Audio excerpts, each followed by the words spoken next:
For more on this story, we can bring in our correspondent Philip Crowther in Washington. Philip, the U.S. President Donald Trump has been speaking. Has he reacted to the latest aggression from North Korea?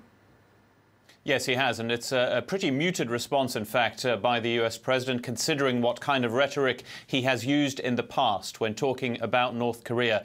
Here are the two only sentences, pretty much, we have from Donald Trump on this latest intercontinental ballistic missile test by North Korea. He says this: "We will take care of it," as a response to that test that happened around 3 hours ago now. And then he adds this: "This is a situation that we will handle." He was asked whether the United States' approach to North Korea would change. His response was a no. Also in the room, in the Roosevelt Room in the White House, was U.S. Defense Secretary Jim Mattis. Now, he had a few more details on what kind of a launch this actually was, and mentioned this: "This is the highest intercontinental ballistic missile test from North Korea so far," and he defined it as a, quote, "worldwide threat."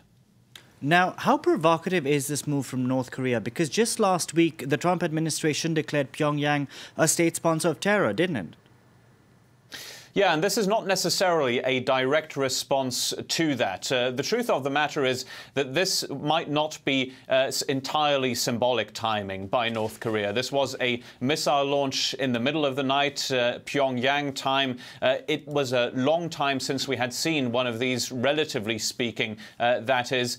And yes, there was that designation by the U.S. Treasury Department of North Korea as a state sponsor of terrorism earlier this month. This is not necessarily a direct response to that. What this is, though, is an escalation of sorts because of the type of launch that this was. First of all, an intercontinental ballistic missile. In other words, as the title suggests, it is supposed to go toward another continent. That could be the territory of the United States, the mainland, or a territory like Guam, for example. That is why this is taken so seriously, of course, by the United States. Then there are the words of Jim Mattis, the defense secretary, saying that this missile was launched higher than any other in the past by North Korea. The distance on the ground was around 1,000 kilometers. That is not necessarily more than in the past, but the height certainly is. This was a missile that landed in the economic exclusion zone of Japan. All of this according to the Pentagon here in Washington.